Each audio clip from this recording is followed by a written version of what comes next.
Welcome back to Zero Camber right, Podcast, your favorite internet car idiots. I am Mike. I am Whoop, owner of Nailed Fantastic Takes at all times. Yeah, nailed it. And we're recording our second one for the night so that we can get ahead.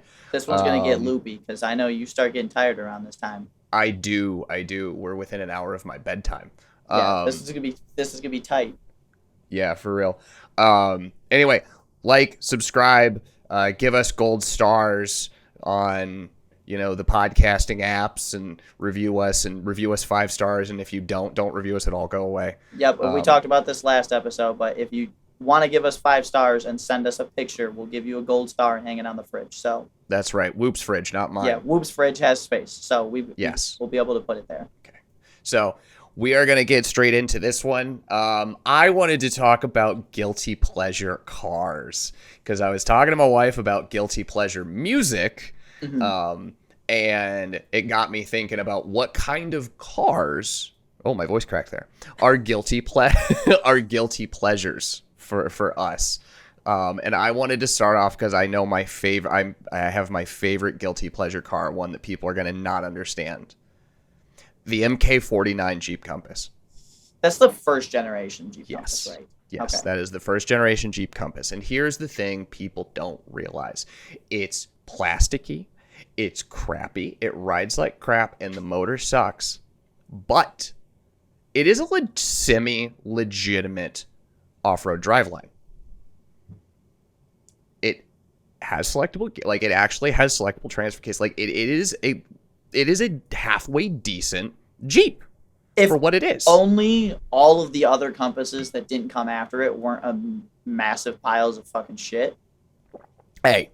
I would be a little bit more stoked. But, well, listen, I don't know how many of those you've had to work on. No, they're awful to deal with. I know they that.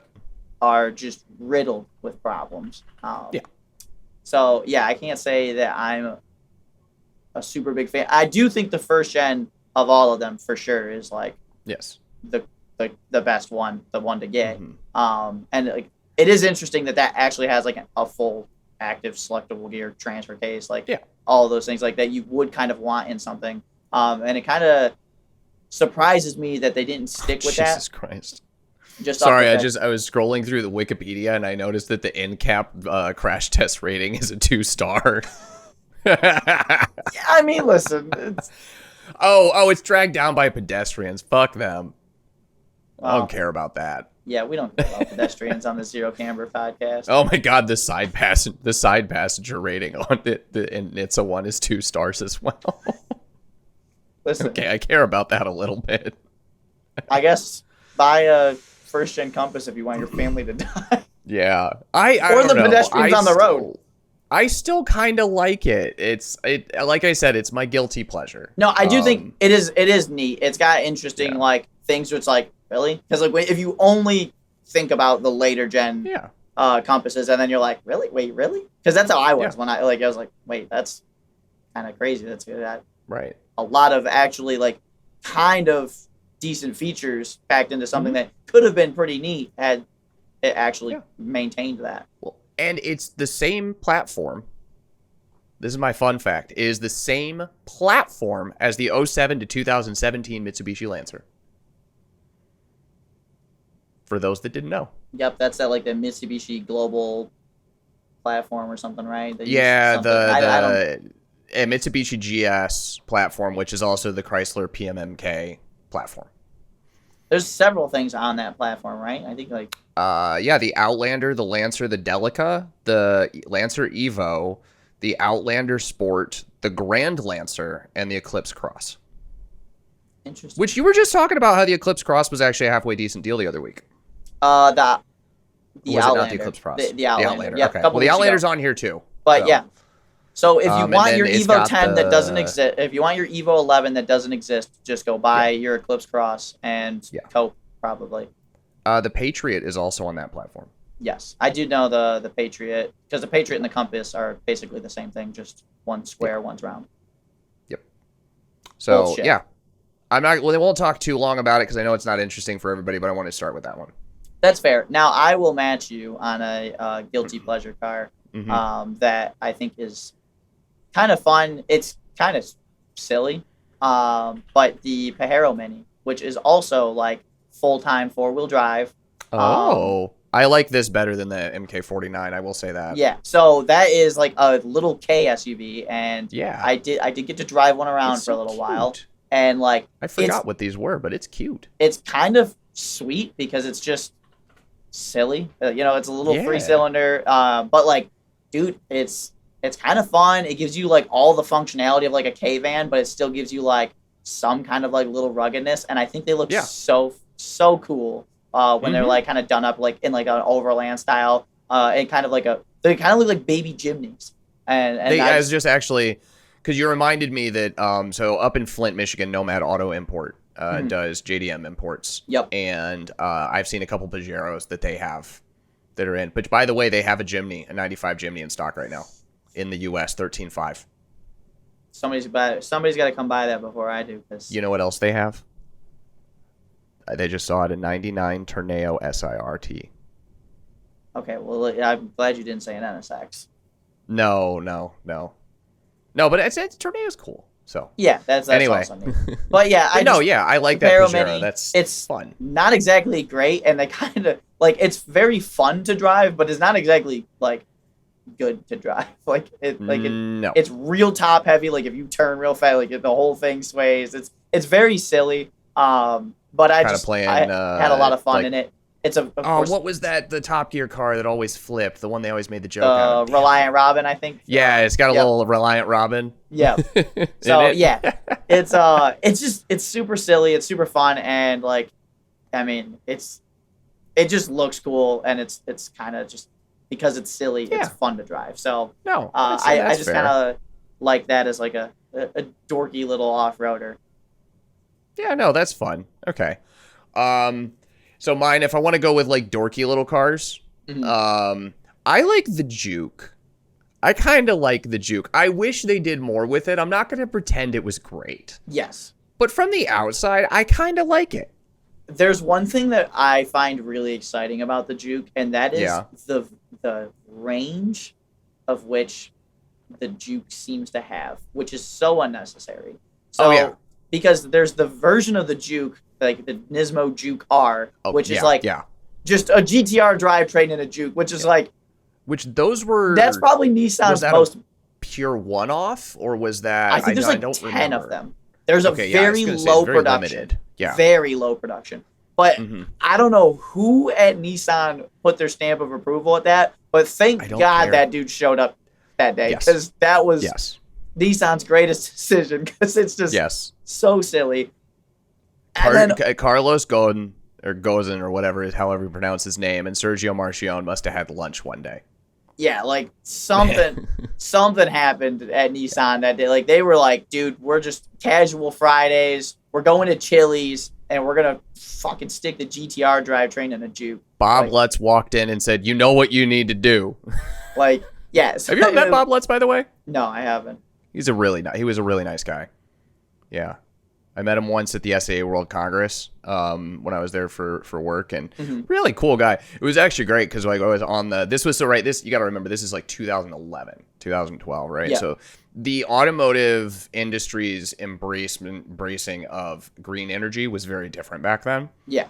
So Bob Lutz walks on the stage and gives a speech, and the whole room, like 700 people clapping, cheering. Everybody loves it. Everybody loves Bob Lutz, right? Yeah.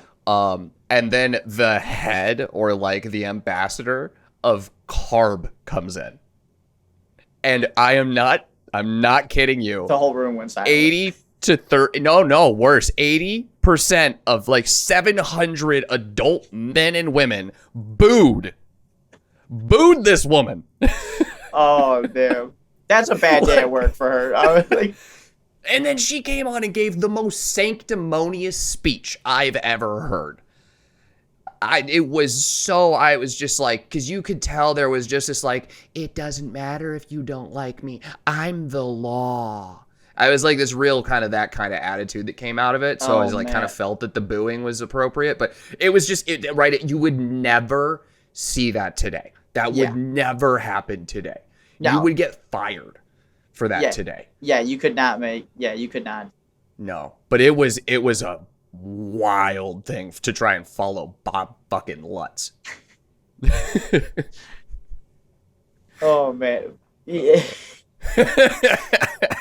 I'm just thinking about like how shitty it would be to walk out in front of 700 people and just like most of them just want to boo you off the stage. Like, yeah, damn, like I already didn't want to give that would be like, imagine, it's 10th grade, you're got to come present, you get called up to the board, you got your presentation up, and then like the entire class is just staring daggers and they're like booing you. Like, yeah, damn, man, like, I think I just got to go home.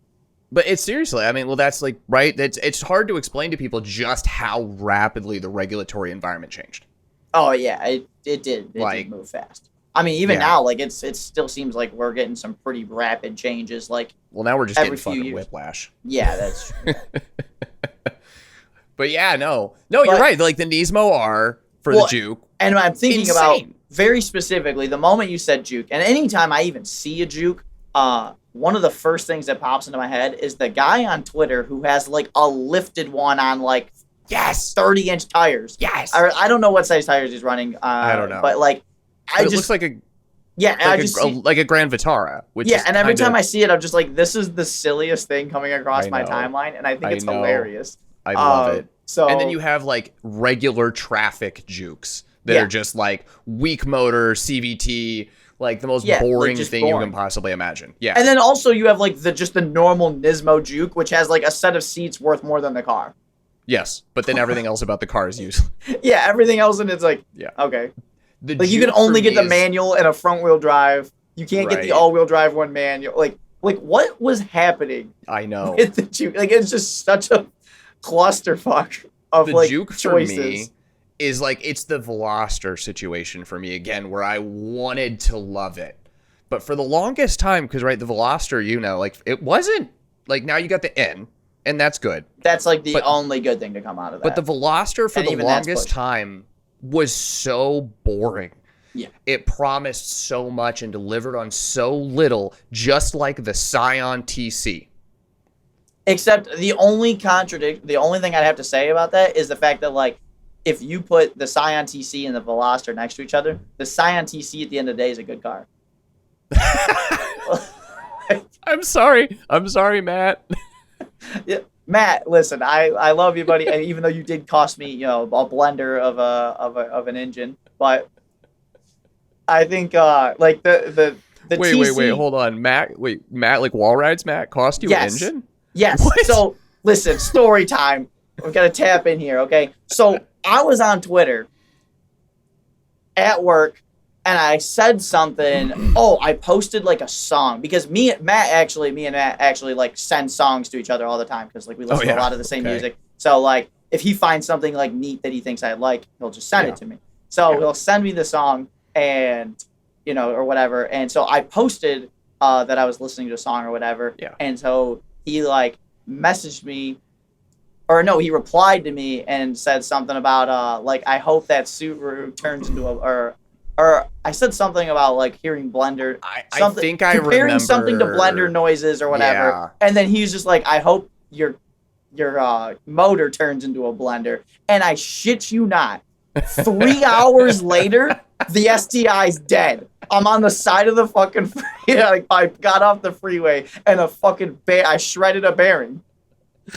It turned into a fucking blender 3 hours later, bro. I was like, I literally replied to it. I quoted his tweet with a video of the fucking engine knocking in a Home Depot parking lot 3 hours after he said something. Oh my God. It was probably one of the funniest moments on Twitter that I've had. Because I was funny. Like, are you serious, dude? I was like, I literally quoted it. I was like, thanks for fucking nothing, Matt. Seriously.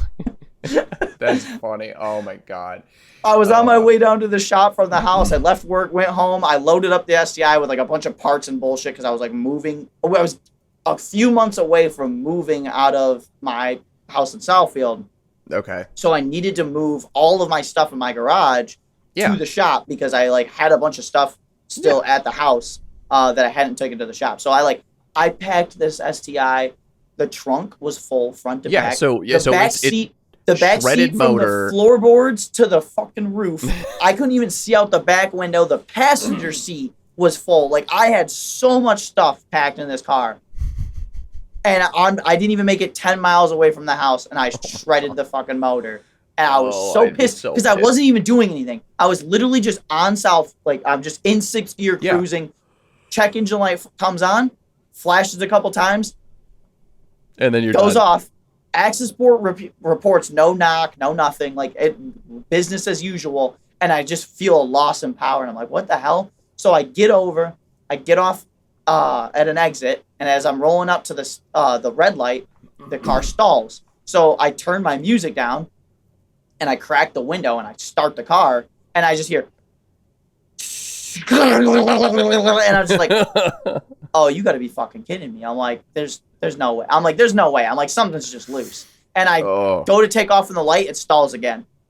Oh, and no. It took me about 10 times starting and stalling to make it a block and a half to pull into Home Depot parking lot to like actually park.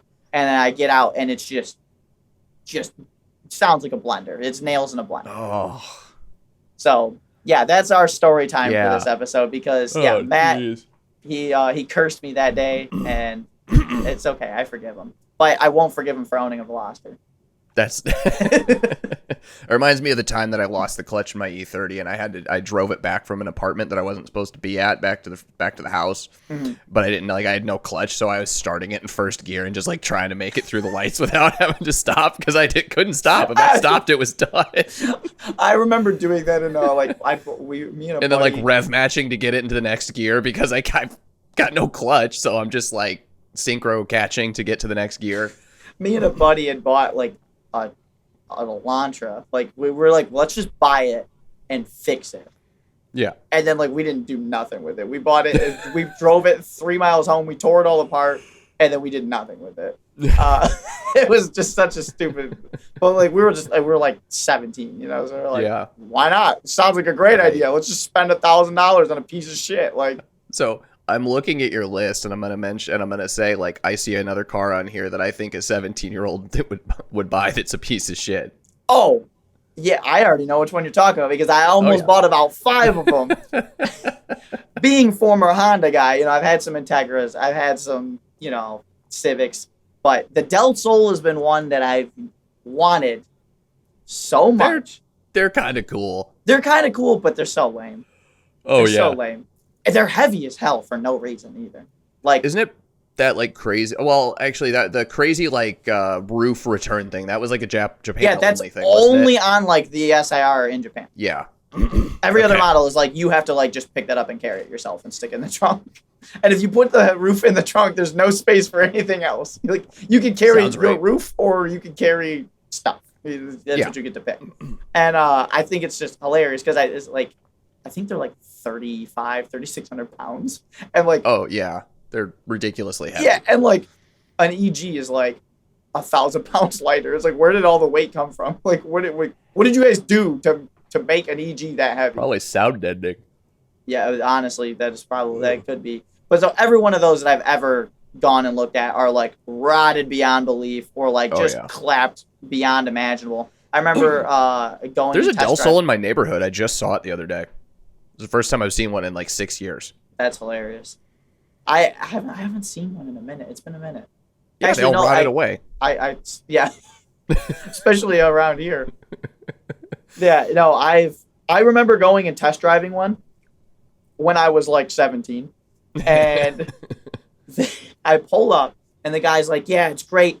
Doesn't even start. Like it's like it needs a jump, like right off rip, and I'm still so excited. Like I'm like, because I think I'd like gotten into an accident in my XP or something at the time, and I was like looking for like the next car, and like I like needed something, and so like I was desperately trying to like justify this purchase. And I walked away from it, and that's me. So 17-year-old Whoop, man. 17-year-old Whoop walked away from this car, so that gives you an idea of how bad this thing was. So I get there, the thing doesn't even start. We have to jump it, and then it's like it's doing the idle surge that all old Hondas love to do, and so I like take it out for a drive. The guy's like, "Oh yeah, man, like this thing's great. You know, it's good gas mileage, all that. This thing's rotted. It's so bad." We're driving. He's like, "Yeah, go ahead, punch it." So I get on it as fast as a little D16 is gonna go, right? Yeah. And we're coming up to a stop sign, so I go to get on the brakes. Brake pedal, there's like halfway through the pedal, loses all fucking resistance, goes straight to the floor, and I just look at the dude, I'm like, this thing don't have brakes. He just goes, and we're like going straight into traffic, dude. So I had to like lock the e-brake, and I just like huck it. We end up in like some dude's yard, because I was like, there was like 3 lanes of traffic going either direction. I was like, dude, I'm like, we're not going into that. Like, and so I like dumped this dude's Del Sol in this guy's yard, like on a test drive. Yeah. And like, dude never even came outside, which was crazy. I was like, so like, I like back it up. Like I get out of this dude's yard, leave tire marks in this guy's yard. I'm sure that dude was pissed. And I limp us down back to the apartment that this guy was at. I pull back in, and we get out. He's like, "So you still want it?" I'm like, "No, brother, you just tried to kill me. Like, what are you talking about?" And he's like, he had it listed for like $1,200. He's like, "I'll do $700." I'm just like, I wouldn't buy this car for $200 right now. Like, no, it was the worst test drive I've ever been on in my life. It was absolutely awful. That's funny. I'm like struggling to remember, but I think it was, I knew a guy in college that had a Del Sol that he swapped a K20 into. That's what I want to do. It would be fun. I don't think he had it built out like a JDM one though. Like, so it was kind of low on horsepower. No, but and still honestly, better than the engine that came in that car. I don't even want to build one to like do anything crazy. I would honestly be fine with just dropping like even like a B16, like just a well option like B16 or B18 in it, and kind of doing like a period track thing. I would literally just do like some ITBs and like just a decent, you know, Fujitsu exhaust, something like that. Like I just want something fun to put around in that's like simple. Yeah. And I think that's like a good car to do that. I would agree. I think that'd be a good one. Speaking of putting around, another one on my list. I love me a Mark III VW Cabrio. Do you know what the nickname for those is, right? Do they have a specific nickname? Yeah, they're called bitch baskets. That's what they're called in the VW community. I didn't know that because now I'm gonna have to make fun of my friend who does have one. It's basically like a basic Mark III, right? It's like any other Mark III, except it's, if I remember correctly, it's heavier. Yeah, because of course it is, because it's a cab. It's got the same weak ABA motor, and it has no fucking structural rigidity, because despite the fact that they retained the loop, that's why it's called the basket, because it's got the handle, because it's got the B-pillar loop, but it doesn't have... only a bitch would buy one. But they've like... It has no structural rigidity because you lost the entire roof, and VW didn't do anything to make that better. And that's a car that flexes like fucking like it's so bad, but I love it. They're so just, I don't know, they're cute. I think when you slam them, right, and they like, do look some good sick wheels, slam. They do look really nice. That is one of those cars I can forgive for like just being absolutely dumped. Like silly stance car shit. What other point does it have? Yeah, it is literally useless already. So why not? Like it, you're not going fast in it. So and the trunk is tiny. The trunk is tiny. So because like I could imagine, right? Like that's a car you got, if it's just like you and your girl, whatever, or you and your buddy, or you and your boy. I don't judge. Yeah. You take that, you put air on it, you throw the tank in the trunk that already doesn't have room, right? Drive it down, right? Cruise it, because it's got the ABA 2-liter ABA 2-point slow. Just cruise it to the show, dump it for the show, ride it back up, and come back because it's got the back seats for your stuff. Very specifically, whenever I think about these cars, I think of like a scene from, I want to say it's like one of the H2OI videos that Crispy Media did in like 2017-ish. Probably. Of like one going, like this guy's like, there's like a shot of him like driving down through Ocean City, like on the main drag there, and then like it pulls up like on the beach and it airs out, and Oh yeah. like it's done up well, and like just the whole scene. Like every time I see one, I think of that scene. Yeah. And like I'm just like, yeah, all right, I get it. Like that'd be fun. You and your girlfriend or boyfriend or your non-binary they friend. Whatever. Yeah. Whatever. And you guys are in your cabrio and you just, it's dumped. You're just catching a vibe. Like that is what that car is good for. And that's like, that is the appeal of like old VWs that I do appreciate. Like they have like an unmatched vibe for that. In my mind, there will forever be this video I remember seeing of a dude. I think he was in a Mark III Golf. Hanging out I think it was a coupe. Hanging out the door with his polishing cloth and polishing the rear wheel while he's driving. And like that is such a VW thing to do. I had a buddy that had a Mark III cab in college, and it was such a piece of crap. And because we went to a school where we had to move all the time, like he fit his entire life. Like he would go from Michigan to South Carolina at Bosch, back and forth, in a cab. Like his entire life fit in that thing. And it was just such we took it up to the UP one time, and it was, or not, I guess it wasn't UP actually. It was Traverse City. We took it up to Traverse City area one time. And it was fun. We just hung out and listened to podcasts on the way up and threw the top down, and it was chill, dude. It was super, super chill. Yeah. Unfortunately, it met the death that every cab meets. Front strut tower rusted out. Yeah, I believe that. He'd always talk like, oh, I'm going to turbocharge or I'm going to this or that. I'm like, dude, you can't afford ramen. You're not doing that. Yeah, every single one I've seen has always been like borderline clap. Like I've never seen I've only seen mint ones like in videos. Like those are the only shows maybe. Yeah, exactly. Like, I've seen one at a show, but everyone you see on the street is rolling like 3 feet under the grave. All the ones on the internet are like, are featured in a crispy media video and like they look great, and then like all the ones you see in person are just probably a reason you never actually see them in person is if they touched the salt out in Michigan. They look like the ones that are ready to go. You might find part of those cabrios in the same piles that you'll find the Del Sols in. Fair enough. They both ride it out right next to each other on their way to the slowest drag race to the junkyard. All right, what's your next one? All right, so my next one here is it's actually not even it's not even a bad car. People don't seem to like them all that much.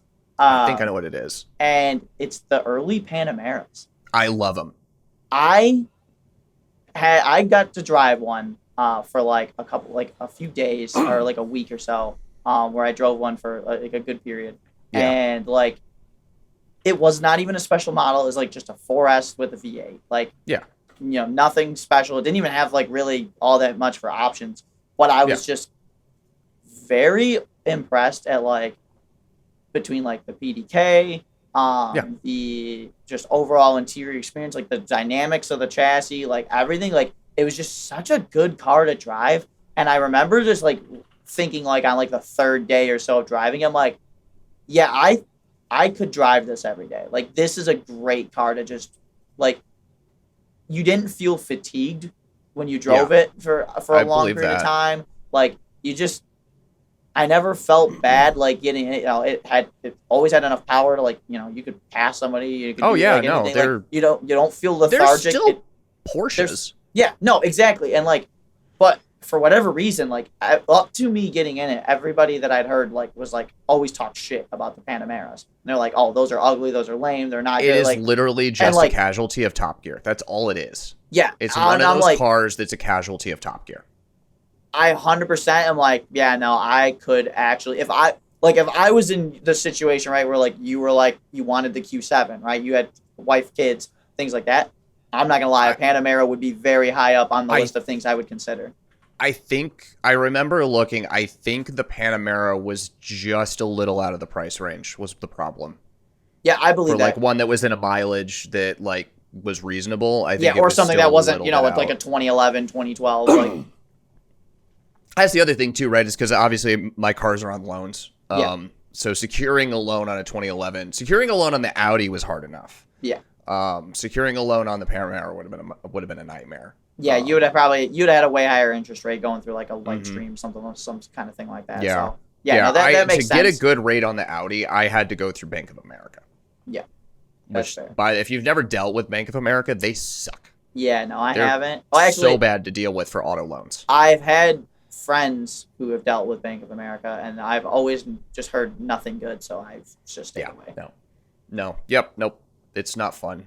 So, but yeah, no, I love me a Panamera. I would definitely get one if it could line up properly. I just don't. I looked at like Macans and stuff, even like questioning myself, like, could I go smaller? Yeah. You know, and I just it kind of worked out the way that it did. I mean, you remember I was back and forth between X5s and Q7s. I mean, honestly, I still sometimes wish I got an X5, but I do like my Q7. That's fair. Yeah, no, I like that. So while we were talking about this, I thought of another one. Mm-hmm. But I think I'm going to stick with my original. Maybe I'll talk about it at a different time. It's keeping in line with cars that I think are legitimately good, but got hate because of their looks, is the E65 7 Series. Yeah. So that's the one like people call it Shark Tail, right? That's like the 2011-ish. Yeah. Something like that. 2010, 2009. It's hold on, I'll pull it. Would have been on sale like during the E90 generation, right? No, E65 is like 2000, is like mid to late 2000s. Oh, okay. So like more E46. Yeah, E46 time frame. Yes. Okay.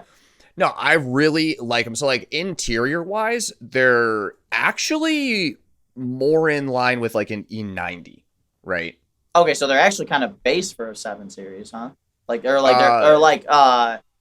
don't feel quite like as modern as like some of the it is like an E90s, like E90 era, E92 era 7 Series. Because you know how BMW, right? They usually either put their tech first in the 7 or the 5. Yeah. Right. So it sort of precedes what comes after. Yep. The one you're probably thinking of so the one after that's the F01. Which is like 2008 to 2015, and that's the one that sort of matches what like more of us think of as the modern BMW era. Okay. But no, I really like these because like even in the lower ones, right, where you're getting like a 730 or 730 or like where you're getting like a 730, like it's running an i6, right? Yeah. So it's a little underpowered, like in the 250s range. But once you get above that, like a 750 Li, or even a 735 is running a V8. Yeah. Like 735 is running an N62, and they run N62s basically all the way up to the 760, which runs the V12. And this is the 7 that you can get the V12 in.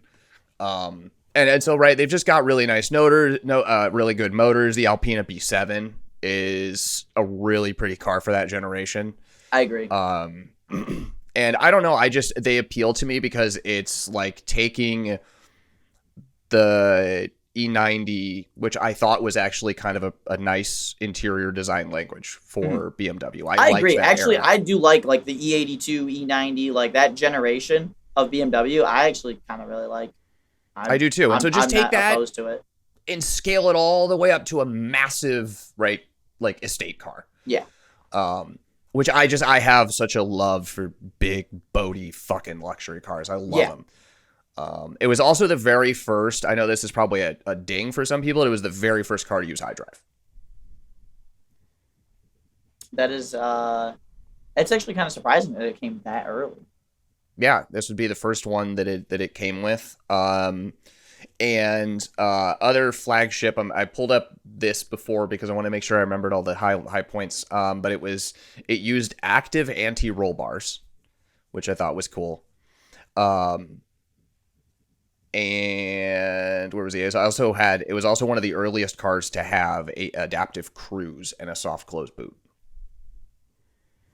So some things that we kind of think about as like, I mean, well, think about it now. Like, I think as of 2016, 2017-ish, like Toyota Safety Sense became standard on their cars. So talking 10 plus years earlier, you had radar cruise control or, adaptive cruise control on that. That's pretty impressive. Yeah. I mean, granted, it is a 7 Series, but like the fact that that was 10 plus years, ahead of it becoming mainstream, really. Yeah. is There's pretty impressive. also a claim, and I don't think this is true, but there is a claim in Wikipedia that says it's the world's first car to offer a 6-speed automatic. Huh. It might be, I don't know, because it came out in 2001. I can't think of any before that. Yeah, yeah. Actually, I'm trying to think because I don't think like there was even 6 speeds in like a lot of like 6R80. I don't think it's until like 2008 or so. I think it might be true. That very well could be true.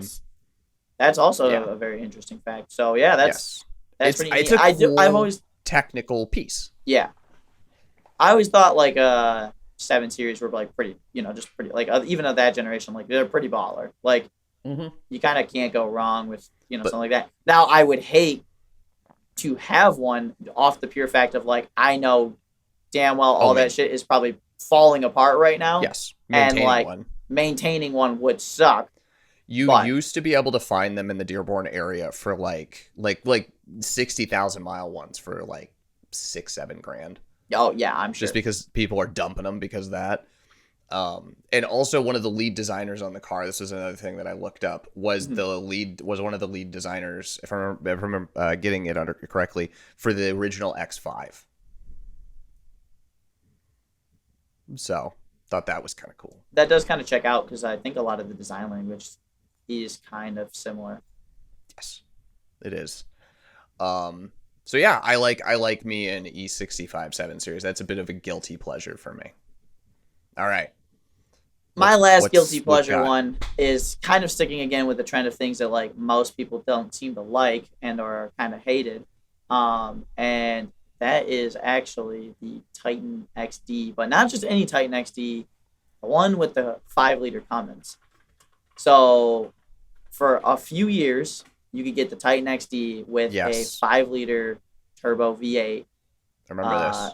Diesel. And yeah, for whatever reason, like people just did not buy this thing. It did not get a lot of love, not get a lot of support even. And like I think this kind of happened in the time period when people stopped buying trucks for truck stuff. Yes. And they started buying trucks as luxury cars. And Nissan was never a luxury truck. No. Although everybody I've ever talked to that has bought a Titan has always given nothing but raving reviews. Yeah, no, I've heard the same. I've never heard a bad, like I've never heard of a Titan owner that like bought it like, I hate this truck. It sucks. But so this says it came out. So this says the Cummins started in 2016. Does that seem about right? Yep, I think it's 2016 to like 2018 or 19 at the latest. When did the 552 come out? 2016, right? 2016, 2017? Yeah. Yep. Yeah, that's a hard sell. The same year that the big F-150. Yeah, the aluminum F-150. Like, and also not to mention like EcoBoost got real good that generation. You got an aluminum truck. Like, no, the F-150 really started kicking ass in 2016. Yeah, and that's just bad timing. Yeah, that was definitely rough.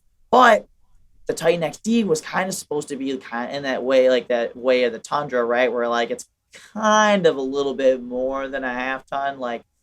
Right. It's not quite a half ton, but it's also not quite like a 250 either. Like it's kind of somewhere what the like towing is. So I think if I remember correctly, yeah, I was gonna say that sounds about right. I think it was like about 13. Okay. But the first thing I see when I Google that was Titan XD forums. Maximum recommended is 12,000, so I decided to see how she would do with 19,000. Yeah. Now that is that's yeah. That is but though. So 12, now cause... I think I have read actually that very specific post, and I have actually done a lot of research on these to a degree. And I think the major reason why it's only rated at 12.7 is actually just due to the fact that the frame on that it's not capable as capable as the rest of the drivetrain. The rest of the drivetrain actually seems makes sense. Because like that dude pulled 19,000. He's like, yeah, no, it did it just fine. So yeah, like, it's just going to damage your frame over time. Right. So like if or you were potentially wreck the shit out of it in an accident. Yeah. So I think like if you upgraded, if you were able to probably reinforce that frame, it'd probably be pretty capable. I'm not gonna lie, but I like the Titan XD because one, it's a 5-liter V8 diesel. Yep. So I mean, like that's, which is pretty cool. That's kind of sick. Like, you know, there's not many other, and like I believe that's the only vehicle that got that engine. I'm not 100% certain on that, but I don't know of anything else that has it, right. Unless Cummins is only using it in, you know, some kind of heavy equipment. But I don't believe so. I think it's only in that chassis. So that's pretty cool. Into that. And like honestly, if you look like at a 2017 or 2018, like one of the later years, I think there's like 1 year of like the facelift that has that motor in it, and like it's not a bad looking truck. It looks pretty good. Interior's kind of nice for a Nissan, and you know, like it's kind of not bad, and they're kind of cheap. Like you can get. Are they? Like they probably weren't new, but no, they weren't new. But like right now, before I bought the Taco, there was one I was gonna go look at. It was 23.5 with 65,000 miles on it. Oh, that's not bad at all. That's a lot of truck for 23.5. That's a lot of truck for 23.5. Oh. The only reason I didn't go and do that was because I was like, well, I kind of don't need another diesel. You know, I had the 7.3 but you know, I think the Taco was a better choice for the Taco was a better choice. I will not even pretend like it wasn't the better choice to make, but I will say I do think about buying a Titan XD every so often. In fact, I've recently been thinking about, well, maybe I'll just get rid of the 7.3 instead of doing all the bullshit I would love to do to it and just go buy a Titan XD. Because if I'm going to suffer, I might as well suffer with a newer, nicer truck, right? So, no, that's fair. I'm really considering that. But I've always liked those. I always thought they were neat, and I just feel like I'm convinced nobody's kind of like really into them. I don't really see people talk about them. I don't see people ever really like talk about them as an option. Like most people are like, you have to buy the Chevy or you have to buy the Ford or you got to get. I knew they came with a Cummins motor in the Titan XD. I didn't realize that there was a V8 Cummins. I did not know that. Yeah. So that's cool. That is a news for me. Well, since we're kind of getting up close on that time that we were trying to hit, I am going to go ahead and just do, instead of moving into our next topics, I think I will mention my last guilty pleasure that I thought of. Okay. And it's probably I would say it is not a guilty pleasure in mainstream terms. It is a guilty pleasure in car enthusiast terms. Okay. I adore the GMET 4 Cherokee Trailhawk. Current gen Cherokee Trailhawk. I adore that thing. It has comfortable seats. It's a capable off-roader, and that GMET 4 motor is powerful. It's a super high-strung turbo motor. That's a 2-liter turbo, right?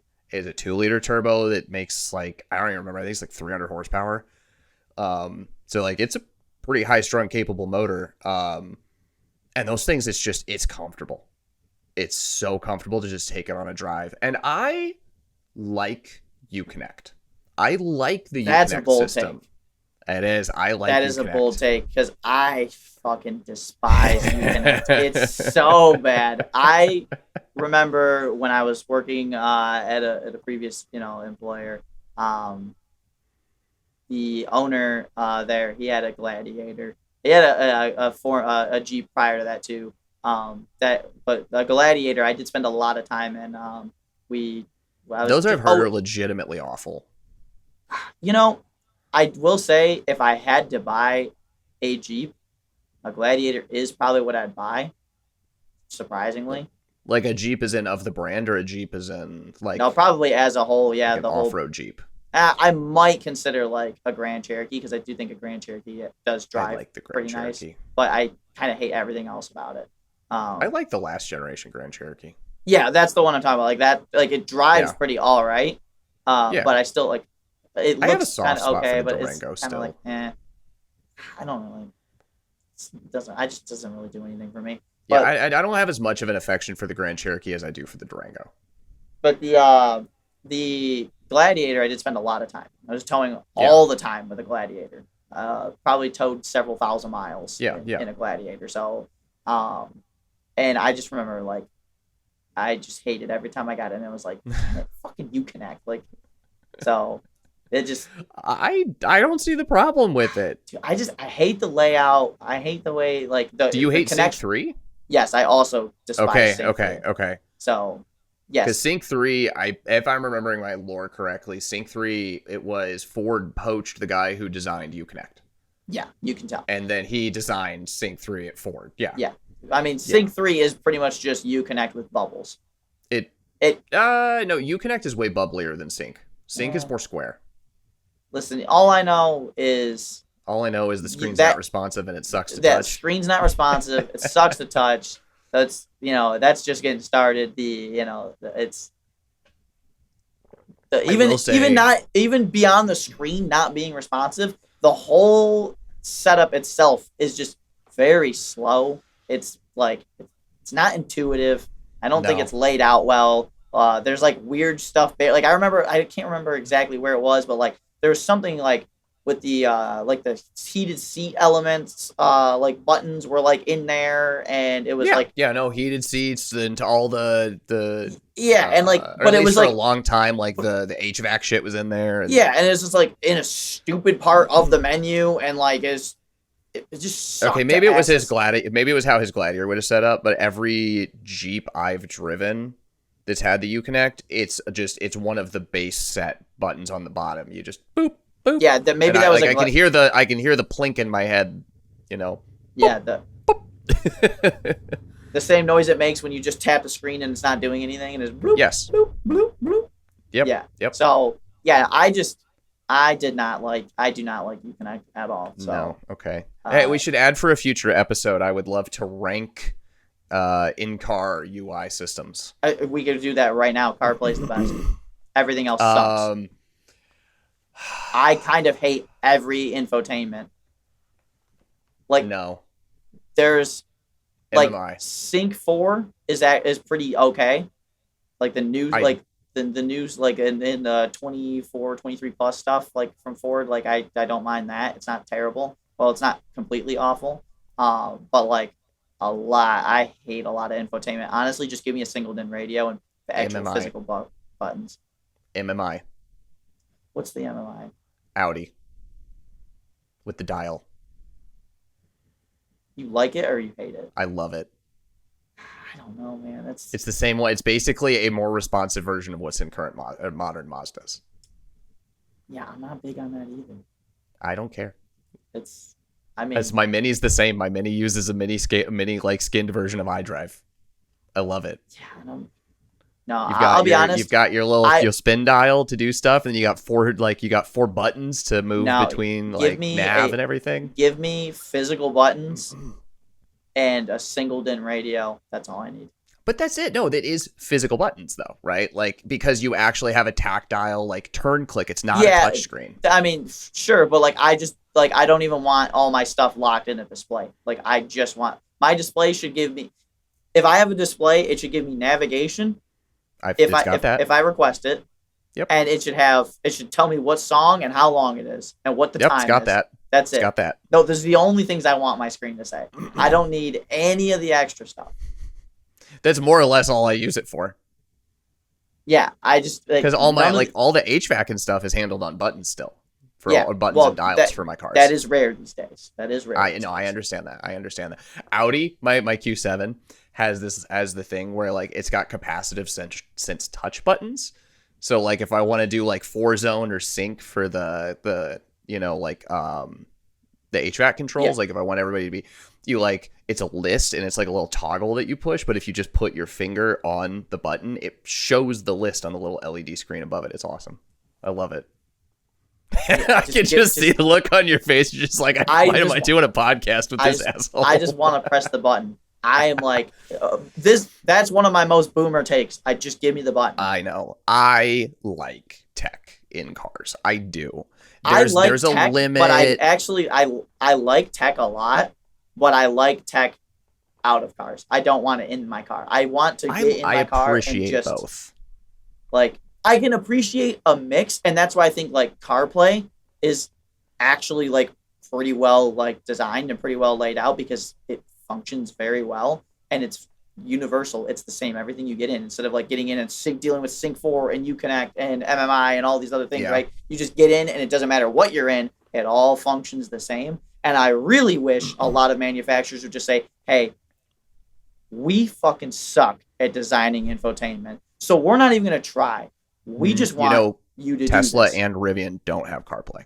I know this, and that's one of the things I don't like about Rivian, and it's that does bother me about the R1T. But what I was getting to there is that I think the manufacturers need to just go and sign a deal with Apple, and it's just like, hey, you're just going to do the infotainment for this. Aston Martin with I was Apple about to say CarPlay Aston with CarPlay Ultra, I'm very interested in seeing how that turns out. Because if that turns out how I have been envisioning it in my head, it will probably be fantastic because you're just it's none of the bullshit. I agree. That is what I want. I do like the idea of that. Now, I will say one of the things, if it's integrated properly, like my Audi, I like how it's set up, right? Because I have nav, right? I can do the nav through the center console, and then I've got my digital dash, like my digital display, which means I can have my map with my GPS right in front of me. Yes. And my gauge is off to the side.